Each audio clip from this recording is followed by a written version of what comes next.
बिस्मिल्लाहिर्रहमानिर्रहीम। अस्सलाम वालेकुम डियर स्टूडेंट्स, उम्मीद करता हूँ कि आप सब खैरियत से हैं। जैसा कि आप सब लोग जानते हैं कि ऑक्सफोर्ड ग्रुप ऑफ कॉलेजेस ने अपनी ऑनलाइन क्लासेस का आगाज़ काफ़ी अर्सा से कर दिया हुआ है, तो हम लोग भी इसी सिलसिला में applied mechanics mechanical second year DAE का जो सब्जेक्ट है, जिसका PHY212 कोड है, उसका बाकायदा आगाज़ कर चुके थे। तो हम लोगों ने इसके चैप्टर नंबर 7 को इंशाल्लाह आज अख्ताम की तरफ लेकर चलेंगे। तो उससे पहले मेरी आप सब लोगों से रिक्वेस्ट है कि आप में से जिसने अभी तक हमारे चैनल को सब्सक्राइब नहीं किया वो जल्दी से इसे सब्सक्राइब करें और बेल आइकन पर क्लिक करें, ताकि हमारी आने वाली जो लेटेस्ट वीडियो है वो आप तक जल्द से जल्द पहुंचती रहें। तो तलबा, आज के लेक्चर्स का बाकायदा आगाज़ करने से पहले हम आपको वेलकम करते हैं अपने आज के लेक्चर में। तो हम लोगों ने चैप्टर नंबर 7 को स्टडी किया, जिसमें हम लोगों ने वर्क, एनर्जी एंड जॉल, हमने इनकी डेफिनेशंस को स्टडी किया, हमने इनके डिफरेंट यूनिट्स को डिफरेंट सिस्टम्स के अकॉर्डिंग हमने स्टडी किया। फिर हम लोगों ने इंजन की इंडिकेटेड हार्स पावर और ब्रेक हार्स पावर को फाइंड करने के तरीके सीखे। फिर हमने डायनामोमीटर को स्टडी किया। तो इस लेक्चर में इंशाल्लाह हम इनसे रिलेटेड सैम्पल प्रॉब्लम्स को स्टडी करेंगे, ताकि हमें इस चैप्टर पर पूरी ग्रिप हासिल हो सके।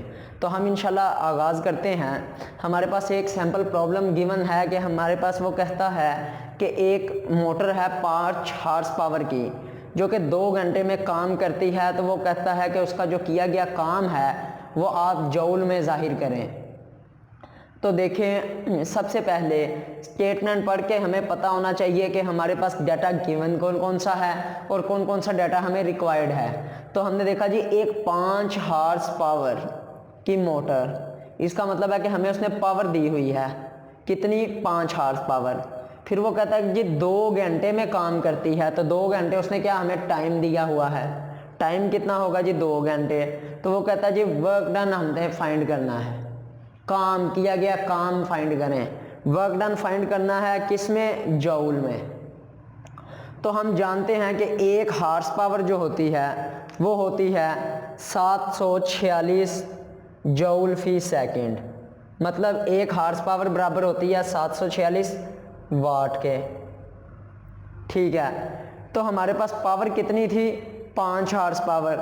तो 5 हार्स पावर की जो पावर है वो हमारे पास कितनी होगी, 5 मल्टीप्लाई बाई 746। तो मेरे पास जो पावर आ जाएगी वो हो जाएगी जौल फी सेकंड में कितनी, 3730 जौल फी सेकंड। तो स्टूडेंट्स, फिर हमें पता है कि पावर जो होती है वो होता है यूनिट टाइम में किया गया वर्क।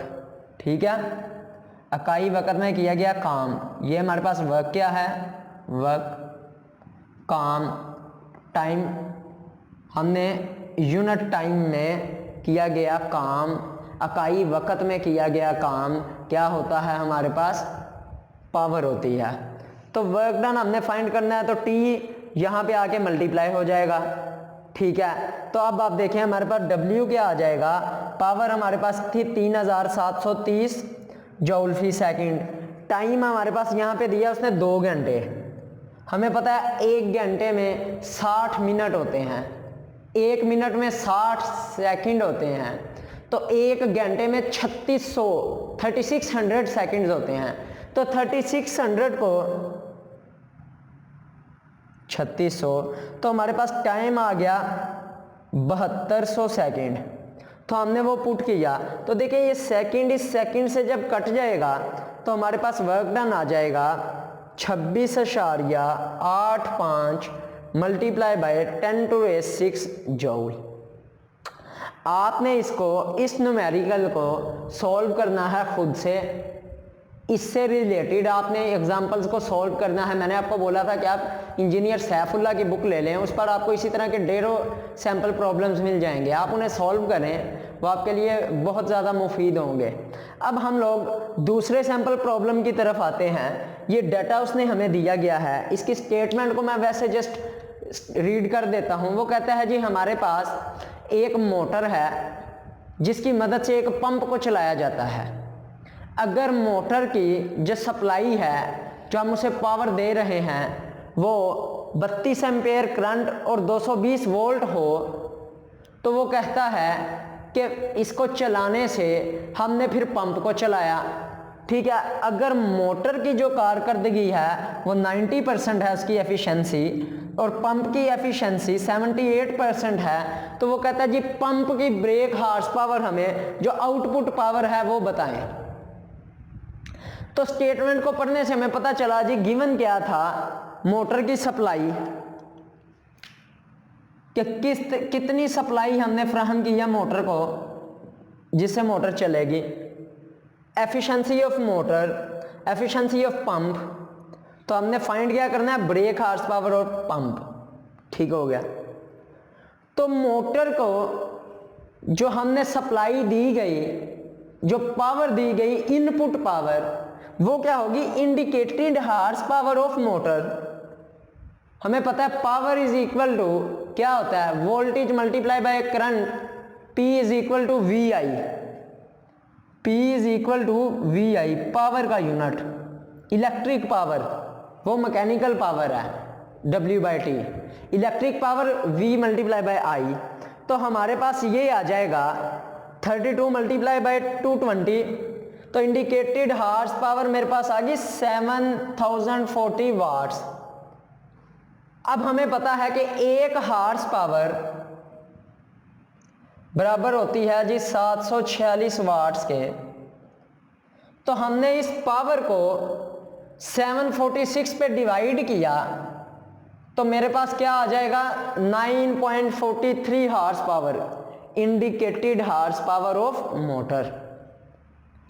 अब आप देखें ये मेरे पास एक मोटर कनेक्ट है पंप के साथ, ये हमने मोटर को इनपुट दी हुई है कितनी, VI। ठीक है, मोटर की जो आउटपुट होगी, मोटर की जो आउटपुट होगी वो पंप की इनपुट होगी। तो हमने कह दिया कि जो मोटर की आउटपुट है, इनपुट है किसकी, मोटर की हमने फाइंड कर ली। अब ब्रेक हार्स पावर हम फाइंड करेंगे मोटर की। तो मुझे पता है एफिशिएंसी बराबर होती है brake horse power over indicated horse power. तो यहां पे क्या आ गया हमारे पास, जस्ट वैल्यूज पुट करेंगे तो ब्रेक हार्स पावर मेरे पास आ गई 8.48 हार्स पावर। तो मोटर की जो आउटपुट पावर है, ब्रेक हार्स पावर जो मैं आपको बता रहा था, वो हो जाएगी पंप की इनपुट, इंडिकेटेड हार्स पावर। तो जस्ट उसी तरह हमें पता है एफिशिएंसी ऑफ पंप, पंप की जो एफिशिएंसी है वो बराबर होगी ब्रेक हार्स पावर और इंडिकेटेड हार्स पावर के दरमियान निस्बत को कारकर्दगी बोलते हैं। स्टडी किया था हमने पिछले लेक्चर्स में। तो हमें पता है brake horse power is equal to indicated horse power, हम मल्टीप्लाई करवा देंगे एफिशिएंसी से, तो ब्रेक हार्स पावर हमारे पास फाइंड हम लोग कर लेंगे। तो जस्ट हमने वैल्यूज पुट की तो हमारे पास ब्रेक हार्स पावर पंप की आ गई कितनी, 6.61 हार्स पावर। तो ये तो थे हमारे स्टूडेंट इंजन से रिलेटेड न्यूमेरिकल। अभी हम लोग डायनेमोमीटर से रिलेटेड एक एग्जांपल करेंगे कि डायनेमोमीटर को इस्तेमाल करके हम लोग किस तरह इंजन की आउटपुट पावर कैलकुलेट कर सकते हैं। चलिए स्टूडेंट्स, हम आज के चैप्टर के आखिरी न्यूमेरिकल को स्टडी करके इंशाल्लाह इस चैप्टर को बाकायदा अख्ताम की तरफ लेकर जाएंगे, जिससे हमारे अप्लाइड मैकेनिक्स PHY 212 के 7 चैप्टर कंप्लीट हो चुके होंगे। तो उम्मीद करता हूँ कि आपको इन सब चैप्टर्स की अच्छे तरीके से समझ आई होगी।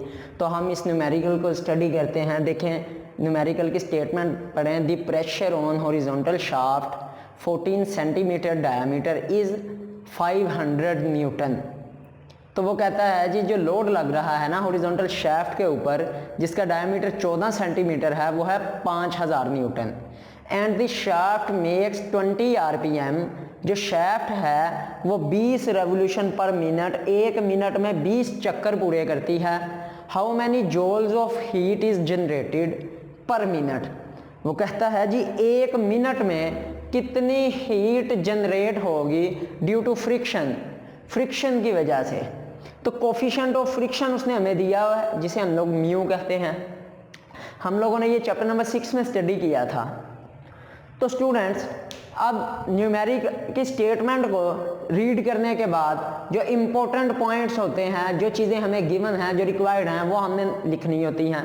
तो गिवन डाटा, हमारे पास डाटा गिवन क्या है, उसने डायमीटर ऑफ द शाफ्ट दिया हुआ है 14 सेंटीमीटर।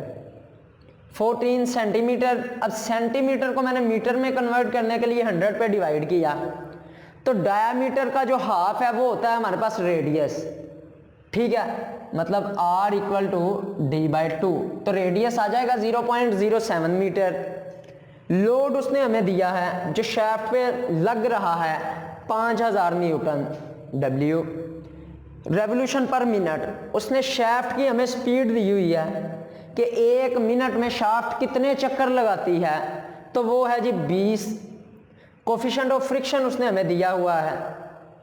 अब वो कह रहा है जी कितनी हीट जनरेट होगी 1 मिनट में, तो हमें पता होना चाहिए कि 1 मिनट में हरारत मतलब हीट पर मिनट, ये क्या होगा, ये होगा बेसिकली उसका वर्क, 1 मिनट में वो कितना काम कर रही है। तो हम जानते हैं इकाई वक्त में किया गया काम पावर कहलाता है, तो हम लोग कहेंगे कि ये हमारे पास क्या होगा, P, पावर हमने फाइंड करनी है। हम जानते हैं कि टॉर्क जो है वो बराबर होता है F.R, ठीक है। अब F जो है हमारे पास वो बराबर होगा म्यू W के, फ्रिक्शन, ठीक है, उस पर जो लोड लग रहा है उसके साथ जो फ्रिक्शन पैदा होगी वो दोनों हमारे पास क्या होंगे, F, जो हमारे पास फोर्स होगी। तो जस्ट वैल्यूज हमने ऐड की तो हमारे पास टॉर्क की वैल्यू आ जाएगी 105 न्यूटन मीटर। तो हम जानते हैं कि इकाई वक्त में जो किया गया काम होता है वो क्या कहलाता है, पावर। तो ये हमने वो काम किया, ये हमारे पास टाइम होगा, यूनिट टाइम, ठीक है, 2πn। n यहाँ पे क्या है कि नंबर ऑफ रेवोल्यूशन पर मिनट, 1 मिनट में चक्कर शाफ्ट जो लगाती है, तो वो n की वैल्यू 20 है, टॉर्क हमारे पास 105 है, तो हमने प्रेशर फाइंड कर लिया, पावर फाइंड कर ली in the form of joule per minute. Joule per minute क्यों किया, वो न्यूमेरिकल में कह रहा है how many joules of heat is generated, कितने जूल हीट जनरेट होगी पर मिनट, 1 मिनट में। तो हमने क्या किया, पावर फाइंड कर ली जूल फी मिनट में। तो यहाँ तक हमारा स्टूडेंट्स आज का ये लेक्चर ख़त्म हो गया। उम्मीद करता हूँ कि आपको समझ आई होगी। अगर किसी बच्चे को नहीं समझ आई तो वो इस वीडियो को दोबारा से देखे, उसको समझे, उसको नोट करे। आप इंजीनियर सैफुल्लाह की बुक से हेल्प ले सकते हैं। इसके साथ साथ आप अपना ख्याल रखें और हमारी नेक्स्ट आने वाली वीडियो जिसमें हम चैप्टर नंबर 8 को स्टार्ट करेंगे, तब तक के लिए हमें इजाज़त दीजिए। अल्लाह हाफिज़।